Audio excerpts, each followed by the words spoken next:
Amis croisés, bonjour. Le 13e entretien sur l'un des pires philosophes des ténèbres, c'est-à-dire Voltaire. Voltaire, le XVIIIe siècle, on l'a appelé le siècle de Voltaire. Hélas, c'est une réalité. Car Voltaire représente vraiment tout ce que le XVIIIe siècle peut avoir de diabolique, de ténébreux et de faux. Avec Voltaire, la marche vers la révolution s'engage, révolution qui sera anticatholique, puisque Voltaire est un ennemi acharné, n'est-ce pas, du catholicisme, c'est un anticléricalisme primaire. Et puis aussi, n'oublions pas, Voltaire est un des grands ancêtres des droits de l'homme, et les droits de l'homme seront affirmés contre Dieu, ce qui n'est pas une hypothèse théologique, puisqu'après 2 siècles de civilisation, entre guillemets, des droits de l'homme, le christianisme est en voie d'éradication à cause du mondialisme. Donc Voltaire est un ennemi de l'Église, est un ennemi du Christ, est un ennemi de Dieu. Et il est très représentatif de ce siècle que j'appelle donc le siècle des ténèbres, et qui est défaussement des lumières, pardon si je l'ai déjà dit dans d'autres entretiens, mais la vraie lumière vient de Dieu, et les lumières du XVIIIe sont celles des initiés du diable. Voltaire participe à l'encyclopédie dont je vous ai déjà parlé et qui est une encyclopédie maçonnique, parce qu'on va quand même évidemment avec Voltaire reposer le problème de la question maçonnique, spéculative évidemment, avec cette encyclopédie dirigée par Diderot, dans laquelle écrira aussi Rousseau, qui est autre ennemi acharné du catholicisme et qui par son contrat social aboutira à la République maçonnique. Malheureusement, Voltaire a du talent, c'est toute la question. C'est un littérateur de talent et sa plume, il la trempe dans l'encrier du diable. Il faut appeler les choses par leur nom. Alors, je sais qu'un certain nombre de nos contemporains, voire un grand nombre, ne croient pas à l'existence du diable. Et j'ai l'habitude de dire, ouvrez votre télévision, le diable, les adeptes du diable en tout cas, parlent tous les jours. Et puis regardez ce qui se passe dans les palais présidentiels. Nous sommes gouvernés par des gens qui obéissent au diable, en le sachant ou sans le savoir, mais j'ai tendance à penser qu'ils le savent, notamment pour ceux qui sont francs-maçons. Et qui représentent donc, qui obéissent à ce que l'on appelle la synagogue de Satan. Ils nous mènent vers le mondialisme, qui est un mondialisme diabolique, nous sommes gouvernés par des adeptes du diable. Alors on pourrait croire que Voltaire a gagné. Voltaire a gagné, et je vais donner 1 ou 2 citations qui sont tellement d'actualité que tout le monde va s'y reconnaître, n'est-ce pas? Il dit, parce que ce chantre des droits de l'homme et soi-disant de l'humanisme, dit la chose suivante: au peuple sot et barbare, il faut un joug, un aiguillon et du foin. C'est ce que nous vivons. Nous avons le joug, nous avons l'aiguillon qui est la coercition, et nous avons du foin, n'est-ce pas, qui sont des primes distribuées avec de l'argent que d'ailleurs la France n'a pas. Les gens qui croient que la France voltairienne va se placer au service du peuple se trompent totalement, parce que Voltaire est un ennemi des Français. Il est un ennemi du peuple, il est un ennemi des Français. Il écrit, voilà, il considère d'abord que le peuple de France est un troupeau de gueux, n'est-ce pas, qui n'ont pas le sens du noix, c'est son expression, un ramassis de sous-hommes, ou plutôt des chiens ou des singes. Il écrit: le peuple est entre l'homme et la bête, et la multitude sera toujours composée de bêtes brutes. Donc l'ancêtre des droits de l'homme, n'oublions pas, s'interroge même pour savoir, et je le cite, jusqu'à quel degré le peuple, c'est-à-dire 9 parts du genre humain sur 10, doit être traité comme des singes. Voilà. Nous sommes aujourd'hui du bétail, je ne veux pas employer le mot singe, on pourrait y voir des connotations racistes. Nous sommes du bétail, et on nous traite comme du bétail, avec un aiguillon et du foin. Voilà. Voltaire a gagné, mais évidemment tout à fait provisoirement. Ce que j'ai voulu dans ce livre, c'est contribuer à détruire le mythe Voltaire.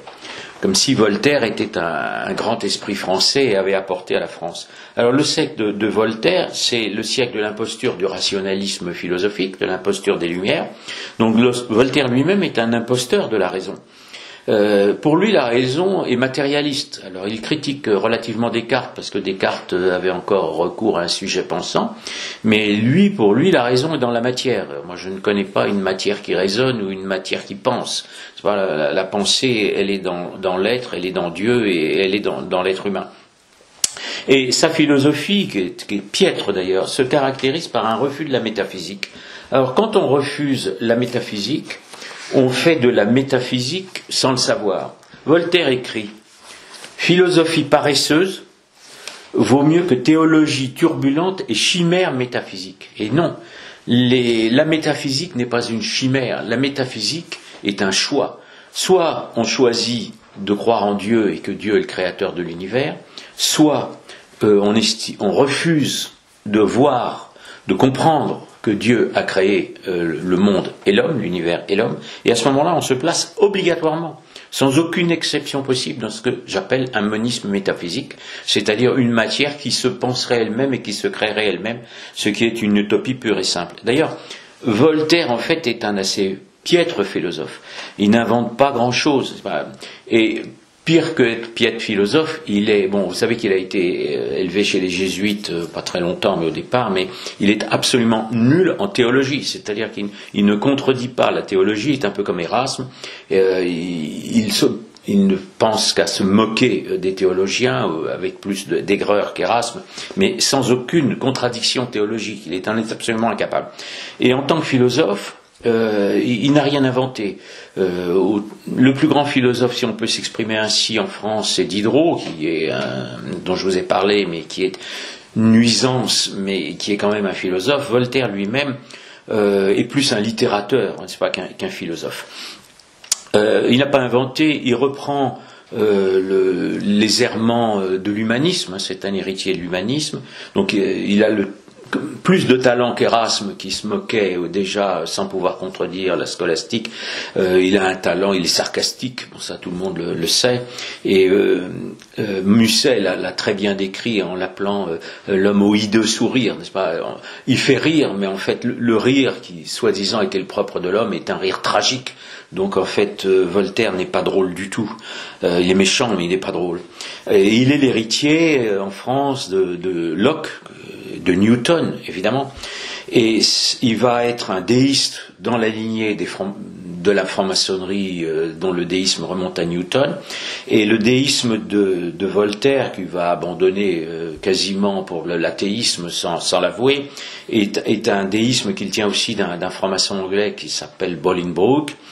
Et quand Bolingbroke, qui sert les jacobites, mais Voltaire va servir à la fois les hanovriens, les jacobites, comme je vous l'ai déjà expliqué, et le dieu de Voltaire, n'est-ce pas, va être le fameux horloger, l'architecte. Il appelle son dieu l'architecte. Or l'architecte, c'est le grand architecte de l'univers. C'est pour cela, c'est parce qu'il ignore la vraie raison, c'est-à-dire celle qui avait été offerte par la scolastique et le Christ, qu'il est un imposteur de la raison et qu'il est aussi un imposteur de la tolérance. Voltaire est représentatif de ce que peut être un franc-maçon anti-catholique, même sans l'avouer. La franc-maçonnerie usurpe la tolérance puisqu'elle a été établie contre le catholicisme pour détruire le catholicisme. Ce que la révolution maçonnique fera, c'est-à-dire s'attaquer au trône qui protégeait l'autel, et malheureusement ce que la civilisation diabolique des temps modernes est en train de tenter d'achever, c'est-à-dire la fin de la civilisation chrétienne. Donc véritablement Voltaire, le XVIIIe siècle est le siècle des ténèbres voltairiennes, c'est aussi le siècle des ténèbres maçonniques, ténèbres encyclopédiques qui nous conduisent à la révolution, tous maçonniques. La vie de Voltaire lui-même, je voudrais le présenter en fonction de la guerre anticatholique menée sournoisement par les loges. Quand il est jeune, alors il est talentueux, il est poète, et il est remarqué il est introduit dans la Société du Temple, qui est un cercle paramaçonnique, évidemment, par un abbé. Donc c'est un abbé apostat, comme il y en a malheureusement beaucoup au XVIIIe siècle. Et c'est là qu'on lui donne le nom de Voltaire. Vous savez que son vrai nom c'est Arouet, et c'est une sorte d'anagramme qui est créé. Je n'ai pas d'explication savoir s'il y a un sens ésotérique ou pas. Mais c'est la Société du Temple. Ce sont des francs-maçons libertins, donc ils ne devraient pas l'être, puisqu'on ne doit pas être en principe un libertin et un franc-maçon, mais ils le sont tous.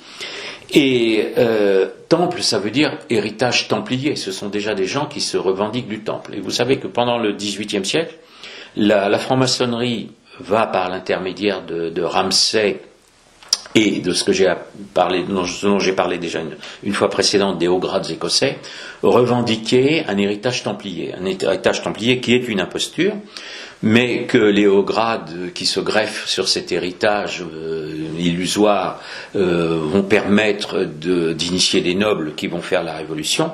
Et Voltaire va y participer en réveillant plus tard le procès des Templiers. C'est lui qui reprend, donc il n'accrédite pas la légende templière de la franc-maçonnerie, mais il va se placer à son service en réveillant le procès des Templiers, avec d'autres procès évidemment, pour évidemment accuser l'Église. C'est pas comme si l'Église et Philippe le Bel étaient coupables d'avoir soit spolié, soit condamné des Templiers qui auraient été des personnes innocentes. Donc cette innocence des Templiers va servir, innocence fictive évidemment, va servir à Voltaire pour aider la franc-maçonnerie dans son combat contre l'Église. Un exemple très simple, c'est que dans les rituels maçonniques, vous avez un certain nombre de gens qui sont désignés comme les deux abominables. Les deux abominables, ce sont le roi et le pape. Et que lorsque Louis XVI sera arrêté par la Révolution, il sera enfermé à la tour du Temple.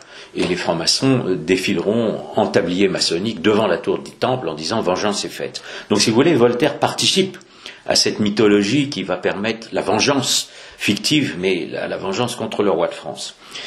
Le personnage lui-même qu'on vous présente comme quelqu'un qui veut le progrès de l'humanité est quelqu'un d'abord de très intéressé. Voltaire est un homme d'argent, ce qu'on oublie souvent de dire.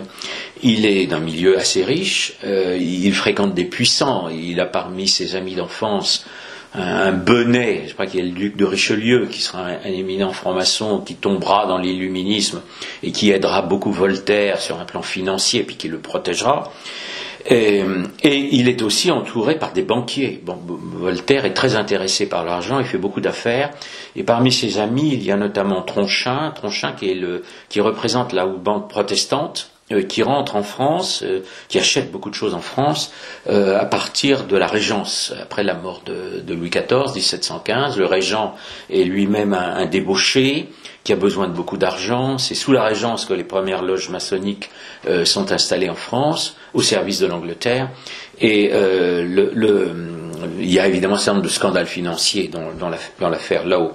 Voltaire est l'ami d'un des concurrents d'ailleurs de Law, qui est Paris Duvernay. Il aura aussi des procès parce qu'il y aura des détournements d'argent effectués par Voltaire.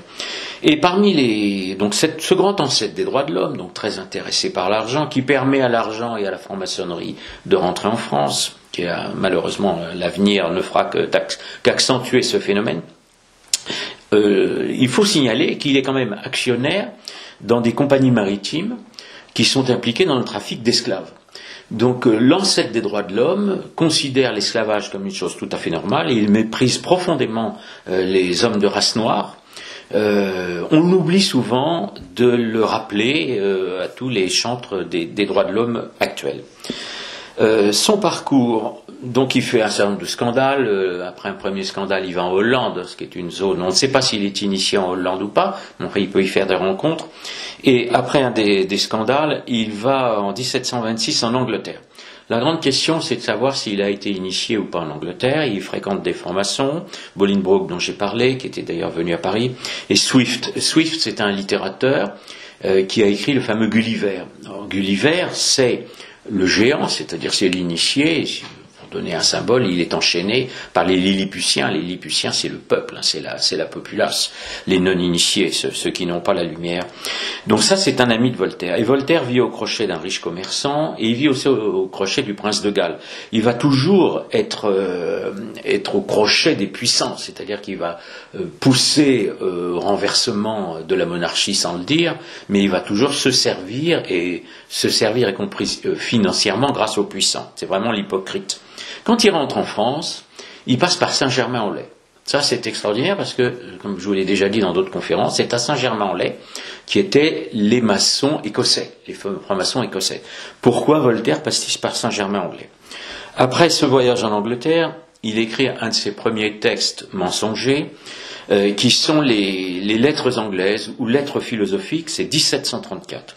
Alors il fait partie avec Montesquieu de ceux qui font croire au mythe, n'est-ce pas, d'une Angleterre vertueuse alors qu'elle est fortement corrompue. Et je voudrais juste, si je retrouve, voilà, les lettres anglaises, donc qui sont un tissu de mensonges sur le statut. Voltaire ne dit pas que les catholiques sont persécutés en Angleterre. Il prétend que grâce au commerce et aux libéraux, l'Angleterre est riche, alors que le peuple d'Angleterre est dans une pauvreté bien pire, évidemment, qu'en France. Et il a cette phrase dans les lettres anglaises qui est de dire « Je n'ai de parti que la vérité ». Voilà, Voltaire prétend qu'il défend la vérité. Or, il écrit presque simultanément, peu de temps après, à un de ses amis « Il faut mentir comme un diable ». Non pas timidement, non pas un temps, mais hardiment et toujours. Donc d'un côté, la défense de la vérité, d'autre côté, le mensonge.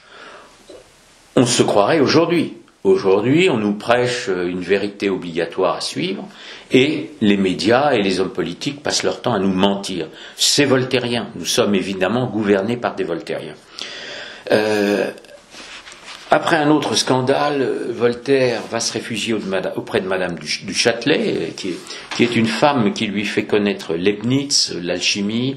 Bon, vous savez qu'il reprendra le personnage de Leibniz en se trompant à dire totalement sur Leibniz, parce qu'il accusera quasiment Leibniz d'être trop chrétien, mais il le caricature dans le personnage de Candide. Il va là se passionner pour l'alchimie, et quand il est à Cirey, officiellement, il n'est toujours pas franc-maçon, mais il se fait construire un tombeau, et ce tombeau est en forme de pyramide. C'est extraordinaire, ce goût pour les pyramides, qui est aussi toujours actuel. Je ne donnerai qu'un exemple, c'est la pyramide du Louvre. Vous savez que la pyramide du Louvre, en fait, elle a une symbolique. C'est la lumière, n'est-ce pas, qui est apportée sur le passé de la France. Le passé est obscur, donc c'est la lumière qui est apportée par cette pyramide sur le musée du Louvre. Et effectivement, il y a eu un discours assez récent devant cette pyramide. Chose extraordinaire, quand il est à Cirey, il se fait donc construire un caveau à l'extérieur de l'église, d'ailleurs, hein, pas dans l'église, mais de la chapelle. Et sur ce caveau, il fait graver un compas à une équerre. Donc ça, c'est quand même assez extraordinaire aussi. Et il écrit à un visiteur, même en 1736, mais qu'importe, il écrit « Nous cacherons les compas et les quarts de cercle et nous vous offrirons des fleurs ». Alors les fleurs, il y a aussi un symbole maçonnique. Mais enfin, c'est quand même une étrange formule pour un profane. Officiellement, Voltaire n'est pas encore franc-maçon à cette époque, mais enfin, tout indique qu'il l'est en vérité. Il a sans doute été initié en Angleterre. Vous savez qu'en France, c'est le Grand Orient qui établit les listes des francs-maçons officiels, mais qu'il peut y avoir des francs-maçons qui sont initiés ailleurs ou qui ne veulent pas être reconnus. En 1945, toujours par la faveur des puissants, et notamment de Madame de Pompadour, qui a été une catastrophe pour la France, Voltaire est à la cour, et alors ce chantre de la tolérance passe son temps à essayer de faire condamner ses adversaires. Il est d'ailleurs aidé pour les poursuivre par Sartine qui est évidemment franc-maçon.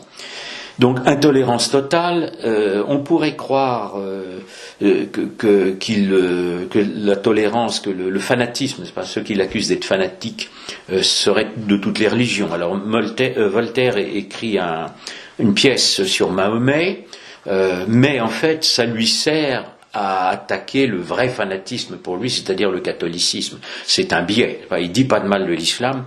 Et d'ailleurs, il va écrire à la même époque, enfin, pas tellement de temps séparé, cette pièce, n'est-ce pas, qui est Zahir. Or, Zahir, c'est une chrétienne qui tombe amoureuse de son gardien musulman. Donc, Voltaire est totalement hypocrite. Ce qui résume Voltaire et sa fameuse phrase, c'est écraser l'infâme.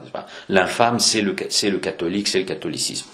Et il va continuer son périple en se rendant, alors après la mort de Madame du Châtelet, et il va se rendre auprès de Frédéric de Prusse, et créer le mythe du despote éclairé. Alors on sait très bien que Frédéric de Prusse lui-même est le jouet des francs-maçons prussiens, ça a été reconnu par Gaxot.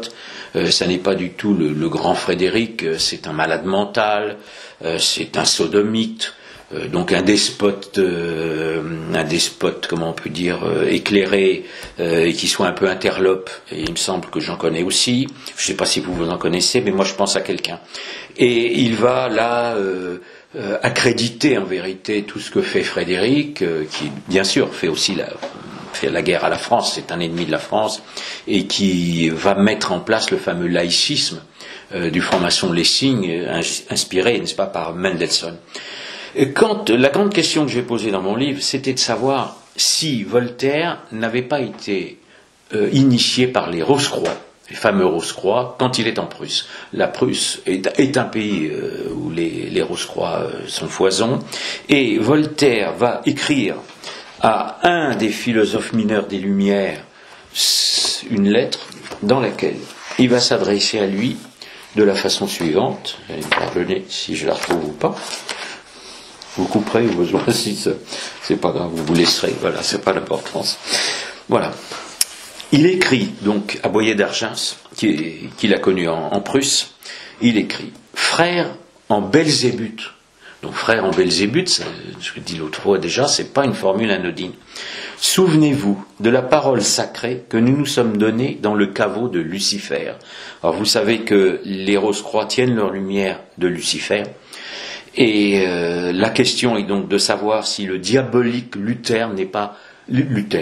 diabolique Voltaire n'est pas lui-même devenu un Rose-Croix. Ce qui expliquerait beaucoup de choses. Quand il est donc en Prusse, les despotes ont leur caprice, donc il finit par partir. Et il faut comprendre qu'il a toujours flatté les puissants, mais qu'il a toujours méprisé les humbles. Il écrit d'ailleurs à un de ses amis, mépriser le genre humain. Donc le grand ancêtre des droits de l'homme méprise le genre humain. Lui-même est un personnage absolument épouvantable. Après la Prusse, il va à Genève, c'est pas le paradis calviniste.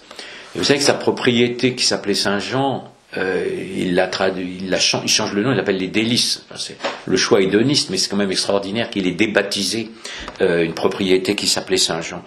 Et c'est là qu'il dénonce Rousseau, son grand ami Rousseau, puis après son grand ennemi, il le dénonce aux autorités de Genève, et Rousseau va d'ailleurs avoir des graves ennuis à cause de Voltaire. Donc voilà le personnage tolérant. En 1756, il écrit l'essai sur les mœurs, c'est pas, qui est affligeant de conformisme, mais qui est toujours à la mode, où il fait l'éloge des Lumières.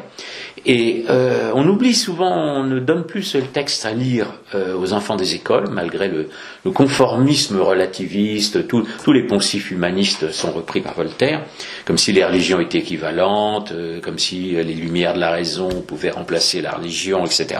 Toutes ces âneries. Mais dans ce texte, Voltaire s'avère antisémite. Alors je ne vais pas vous lire les phrases de Voltaire sur les Juifs, mais elles valent leur pesant, n'est-ce pas ? Je les cite, je ne veux surtout pas qu'on m'accuse.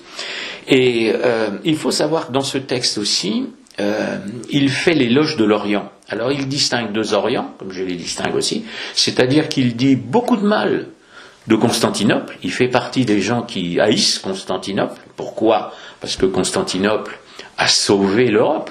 Parce que Constantinople a été un refuge pour les chrétiens jusqu'à la destruction par les musulmans. Et il va écrire un conte aussi qui montre pour quel Orient Voltaire avec quel Orient Voltaire a des affinités, c'est Zadig. Zadig, c'est un oriental qui donne des leçons aux Occidentaux. On est dans la même dialectique que Montesquieu. Ce personnage qui voudrait se présenter comme quelqu'un d'adepte de la tolérance, de la raison, lui-même, sur un plan personnel, est un personnage absolument odieux. C'est-à-dire, il est odieux dans la société, puisqu'il poursuit ses adversaires, mais aussi dans la vie privée, ce qu'on ignore souvent. Par exemple, il crache à la tête du personnel. Il lit le courrier des employés. Il pique des crises de colère si jamais il perd au jeu ou si on le contredit. Et puis, pour vous montrer la moralité, n'est-ce pas, de ce héros des Lumières, il a aussi une relation avec sa nièce. Alors, sa nièce, une relation sexuelle, appelons les choses par leur nom, et sa nièce se laisse faire parce qu'elle attend l'héritage, évidemment, parce que Voltaire a beaucoup d'argent. Vous voyez, on est vraiment dans un milieu très très bien, qui peut nous donner des leçons, n'est-ce pas? On se croirait encore une fois aujourd'hui. Quand il devient à ce moment-là, il est à Ferney, après 1760, et il devient ce qu'on appelle le patriarche de Ferney, où il va recevoir tous les ennemis du catholicisme d'Europe, dont des illuminés. Alors j'avais déjà parlé d'un illuminé qui était avec Voltaire à l'Académie et qui était Villermoz, mais Voltaire va aussi recevoir à Ferney, il va recevoir beaucoup de rationalistes évidemment, beaucoup de philosophes athées, mais il va aussi recevoir le duc de Brunswick qui va être un des principaux illuminés de ce qu'on va appeler la stricte observance templière. Donc on est dans cette mythologie templière maçonnique qui va permettre d'embrigader des nobles et de les mener vers la Révolution. Voltaire participe à ce véritable complot. Il va écrire en 1763 à Ferney donc le fameux traité sur la tolérance. Donc là, c'est pas la peine de dire que c'est tout toléré sauf le catholicisme. On reste évidemment dans l'écraser l'infâme, qui est sa vraie doctrine. Il aura des propos en disant que on peut étrangler des jésuites avec les boyaux des jansénistes. Enfin, il appelle au massacre qui auront lieu évidemment pendant la Révolution. Et il écrit aussi en 64 le dictionnaire philosophique, qui est un résumé de tous les poncifs, n'est-ce pas, progressistes, matérialistes, enfin toutes ces stupidités, toutes ces inepties, toutes ces utopies meurtrières qui vont déchaîner la violence pendant les 2 siècles qui vont suivre. Ne l'oublions pas. S'il y a eu 200 millions de morts au XXe siècle, Voltaire en est quelque peu responsable, la Révolution encore plus. Et puis, pour finir cette vie, il va officiellement devenir franc-maçon et rentrer dans la fameuse loge des 9 sœurs, n'est-ce pas? Vous savez que le Grand Orient est donc créé en 72, Voltaire va les 9 sœurs en 76, et Helvétius, n'est-ce pas, en est le vénérable, donc qui avait participé à l'encyclopédie, et quand il est initié, quelque temps avant sa mort, donc il choisit la synagogue de Satan avant de mourir, et il va être initié donc aux 9 sœurs, ce qui fera un peu scandale d'ailleurs à l'extérieur, et chose extraordinaire, on ne lui a pas mis le bandeau. Alors, je ne vais pas citer, je cite dans mon livre un dictionnaire maçonnique qui nous explique bien qu'on ne lui a pas mis le bandeau. Mais si on ne lui a pas mis le bandeau, c'est parce qu'il avait reçu la lumière avant. Donc en vérité, Voltaire a donc très probablement été initié en Angleterre dès les années 25-26, et toute sa vie, hypocritement, il a servi la cause de la révolution maçonnique sans le dire, et en poussant évidemment à l'anticatholicisme. Quand il est mort, donc en 78, il a d'ailleurs regretté de mourir trop tôt pour voir la révolution à laquelle il appelait, et pendant la révolution, Voltaire va être le premier à rentrer au Panthéon. Le Panthéon, cimetière des héros maçonniques, entrer pas véritablement, parce qu'en fait, Mirabeau va y rentrer, puis on va leur sortir, pour X raisons. Mais Mirabeau illuminé, mais qui aura un peu servi le roi, donc on le sortira. Et Voltaire puis Rousseau vont être les 2 premiers à y rentrer. Alors le Panthéon est une profanation de l'église Sainte-Geneviève. Sainte-Geneviève qui avait empêché la France d'être envahie par les initiés orientaux et les orientaux de l'époque, qui ne sais pas qui étaient les uns. Et c'est une véritable profanation d'une église, c'est un scandale. Donc je pense que si un jour la France est libérée, il faudra rendre Sainte-Geneviève au culte catholique, évidemment. Il faudra moult exorcistes. Le Panthéon est le cimetière des héros et malheureusement héroïnes maçonniques. C'est un passage, tout le monde n'est pas franc-maçon, mais enfin malheureusement la dernière entrée, cette pauvre danseuse qu'on exploite à des fins politiques avait été embrigadée par les loges, je suis sûr que tout le monde le sait, c'est officiel. Si on fait le bilan, n'est-ce pas, de la carrière de Voltaire, le maître de ce siècle des ténèbres, il s'agit d'une véritable inversion des valeurs, c'est-à-dire que le rationalisme est devenu la folie moderne, la liberté est perdue puisque la liberté n'est offerte que par l'incarnation, etc., etc. Juste encore une citation que j'avais notée ici. Oui. Si on fait ce bilan, c'est l'une des pires idées fausses qu'il ait pu mettre dans la tête des Français, parce qu'en fait il a fait passer le faux pour le vrai, Voltaire a ce talent qui lui a permis de tromper. Il a enfermé les Français, l'esprit voltairien dont on se vante, c'est l'ignorance, n'est-ce pas, qui est une prétention de savoir, c'est une illusion totale. Donc on peut dire que le terror, lui-même quand il était à l'Académie française ou par l'intermédiaire de d'Alembert a fait régner une véritable terrorisme intellectuel. Donc la dictature intellectuelle contemporaine, elle prend modèle de ce qu'a fait Voltaire. Et l'une des idées fausses, n'est-ce pas, les pires qu'il a pu introduire dans les esprits des Français, c'est que Saint Augustin disait croire pour comprendre. Voilà. On ne peut avoir une intelligence intelligere que grâce à la révélation, donc il faut une part d'accepter que l'homme, n'est-ce pas, reçoive la révélation de Dieu et qu'il ne se prenne pas pour un Dieu. Et le pire avec Voltaire, c'est croire ne pas croire pour ne plus comprendre, parce que à partir du moment où on refuse la révélation, on croit qu'il n'y a pas de Dieu, donc on rentre dans un irrationalisme, et à ce moment-là, on ne peut plus comprendre le réel, et le réel ressurgit. Donc j'espère qu'un jour, les Français comprendront que Voltaire n'est pas du tout le représentant de l'esprit français, mais de l'esprit anti-français. C'est évidemment d'une actualité totale, puisque la République, n'est-ce pas, qui nous brime, que nous subissons aujourd'hui est la République des Lumières, comme l'a très bien appelé Adrien Abosi, elle est phagocytée par l'anti-France, puisque l'anti-France est à notre pouvoir, est au pouvoir. Et j'espère que grâce à la croisade culturelle et aux événements, parce que le réel va reprendre le dessus, que la France sera libérée des forces occultes et de leurs collabos, et je reprendrai aussi la formule du feu Serge de Becquet, les co-allabos, puisqu'ils en font partie. Et donc la libération de la France aura lieu un jour, et je pense aussi qu'elle sera peut-être suivie d'une épuration. Je pense qu'il faut faire renaître la fille aînée de l'Église, et pour ça, je rappellerai à tout le monde notre combat, nous sommes des croisés. Je vous remercie.